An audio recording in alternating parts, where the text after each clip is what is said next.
दल सभापति श्री नवीन पट्टनायक जो उक्तिटा रखिले कि निकट में पुरी राजभवन ठारे घटी घटना जहाँद्वारा कि जड़े सरकारी कार्यरत कर्मचारी जड़े एएसओ को माननीय राज्यपाल पुओ जो बड़ी असाद आचरण कले मारपिट कले से संक्रांत ना कौन केस रुजुला गोटे स्टेशन डायरी करदे मात्र ना से विषय राज्य सरकार कौन एक्शन नेले जदिव माननीय मुख्यमंत्री कहले बुझे बोली कौन बुझे आम कहीं जापारू ना राज्यपाल डाकी कौन बुझिले आम कहीं जापारू परवर्ती अवस्था आम जहाँ गणमाध्यम जानलु कि स्थानांतर कर दिया ट्रांसफर कर दि जाए परिप्रेक्षी में अतीत विधायक हूँ मंत्री हूँ बा कौन उच्च पदस्थ सरकारी अफसर हूँ जदि कौन सरकारी कर्मचारी छोट हो बड़ हो तापर कौन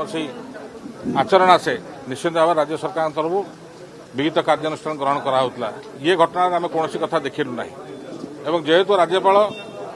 प्रथम नागरिक आम ओडिशार एवं जो कथा आलोचना है जो भाई भाव में ये केस को हैंडल करागला आमर कहीं विश्वास पाऊना कि राज्य सरकार ओडिया अस्मिता कही क्षमता को आसुवा बेले साधारण लोकों को बा साधारण सरकारी कर्मचारी कौन भाव में प्रोटेक्शन दे पारे तो ये जिनस को आम विरोध करी आज माननीय राज्यपाल जो अभिभाषण को आम पक्ष त्याग करूँ एवं विरोध करूँ डिमांड जो कथा आईन ता बाटर जावा कथा आईन ताले कौट रहा